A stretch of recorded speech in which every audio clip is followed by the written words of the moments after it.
Alors, les CP, aujourd'hui, nous revoyons le son et. Donc, nous avions vu avec Madame qui porte une auréole, donc et, donc on appelle l'accent aigu.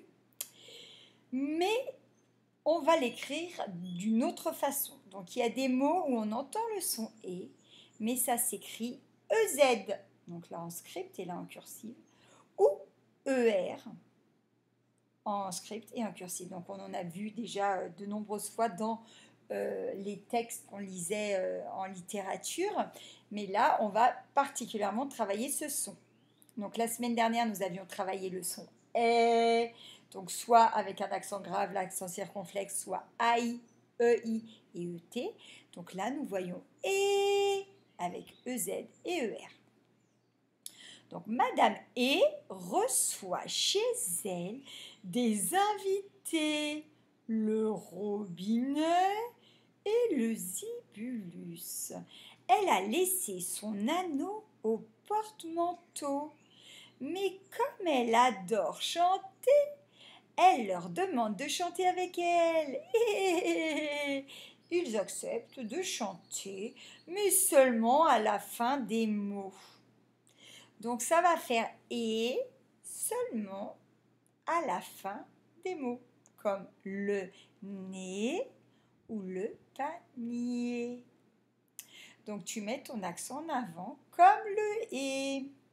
Alors c'est parti. Un cahier. Un cahier. Donc vous écrivez dans le cahier d'écriture. Un rocher. Rocher, c'est une grosse pierre. Le tablier. Le tablier, on se protège les vêtements en mettant un tablier quand on fait de la peinture ou même de la cuisine. Le boucher. Le boucher, c'est le monsieur qui vend de la viande. Un sablier. Un sablier, c'est c'est du sable dans un tube en verre qui s'écoule doucement et qui permet de mesurer le temps. Donc, il y a des sabliers qui font 3 minutes. Par exemple, on retourne le sablier et il faut attendre que tout le sable se soit écoulé pour faire 3 minutes. Et donc, pendant ce temps, on se lave les dents parce qu'il faut se laver les dents pendant 3 minutes. Donc, un sablier. Le plombier. Le plombier, c'est celui qui répare les tuyaux dans la salle de bain, sous l'évier, sous le lavabo. Voilà, c'est lui qui s'occupe de tout ce qui est arrivé d'eau et sorti d'eau. Premier, vous tombez, vous chantez, vous sortez. Donc souvent à la fin des mots, quand c'est EZ, eh bien, en fait c'est des mots qui sont des actions. Donc qu'est-ce qui se passe dans cette phrase? L'action c'est tomber. Qu'est-ce que vous faites? Tomber. Qu'est-ce que vous faites? Chanter. Qu'est-ce que vous faites? Sortez. Donc quand l'action est conjuguée avec vous, eh ben, on mettra toujours EZ. Donc ça on le verra en CE1.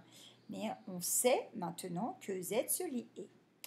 Quand je pars au marché, je mets mes souliers et je prends mon panier. Donc vous vous souvenez que ET à la fin des mots, ça fait comme tabouret, je mets. Mais le et tout seul, ça se dit et. Quand je pars au marché, je mets mes souliers et je prends mon panier. Je vais acheter un goûter chez le pâtissier. Je demande toujours, donc ça va être le mot outil d'aujourd'hui, toujours un palmier bien doré. Donc attention, palmier, on a déjà vu ce mot comme c'était un arbre. Donc il y a des palmiers au Nicaragua. Mais palmier aussi, c'est le nom d'un gâteau en France qui ressemble un petit peu à un cœur bien doré. Et c'est un gâteau assez plat, feuilleté, qui est très bon. Donc il va chez le pâtissier, je demande toujours un palmier bien doré. Puis je vais voir un autre marchand pour acheter du lait et des légumes. Voilà. Donc les mots outils aujourd'hui c'est autre et toujours. Donc là cette fiche elle est un petit peu plus compliquée parce que ce sont surtout des mots et un petit texte, mais on est arrivé à une période de l'année où maintenant vous pouvez lire des textes assez longs. Voilà, donc vous vous entraînez bien et on relira la fiche demain. Bon courage!